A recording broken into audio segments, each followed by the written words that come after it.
Hello and welcome to Masters Bike Mods, part 4 of the hybrid flat bar to drop bar conversion. Now you may remember from last time, part 3, I was doing some metal work, so a bit of drilling, bit of sawing, bit of filing. One thing I should have said is safety first, fun last. I forgot to mention, always make sure you got your safety specs on and wear something on your feet as well. You don't want to end up getting a piece of swarf in your eye, especially while we're in lockdown.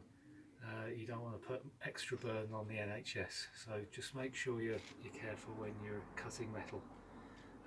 If you're not familiar with cutting metal, it's a good opportunity. If you've got some spare nuts and bolts in the shed, maybe some bits of plate, give it a go. It's better off scrapping something that is pretty, not worth much money, rather than sort of hacking into the brand new parts that you just bought, being unsure about what you're doing, and basically making a mess of those fairly valuable parts. So just a bit of a tip there. Right, let's have a quick recap on what we're doing. Now, I have got another omission. I forgot to order some cable tensioners, so we've got a bit of a project delay. I'm hoping they'll be in on Friday, so it's Monday today. So with a bit of luck I'll be able to crack on, but really there's no point in me doing any further work until those parts have come in. Just a quick recap then. We are basically replacing the flat bars for the drop bars for minimal cost.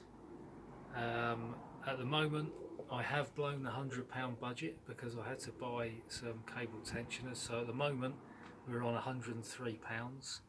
I can give you a quick preview of the drop bars.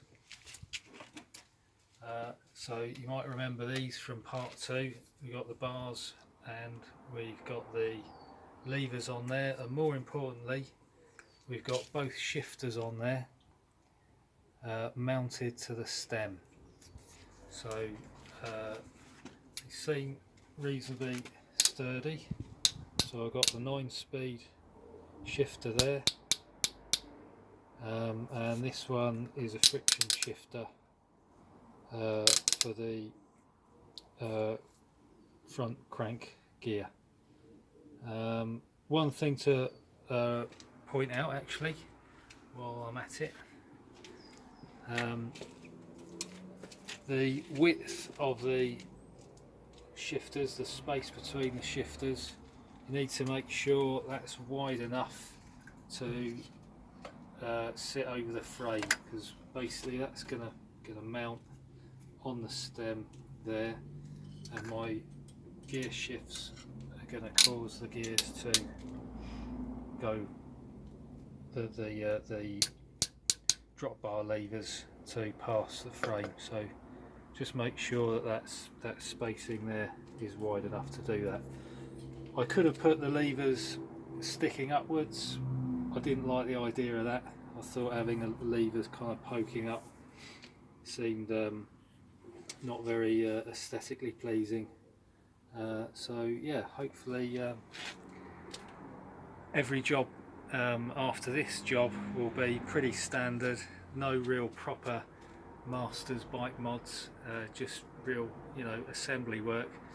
If you look on, there's lots of other videos about assembling brake cables, doing your bar tape, all that sort of stuff. Much better demos than I can give. So hopefully in the next part it will be the final bike. See you in part 5.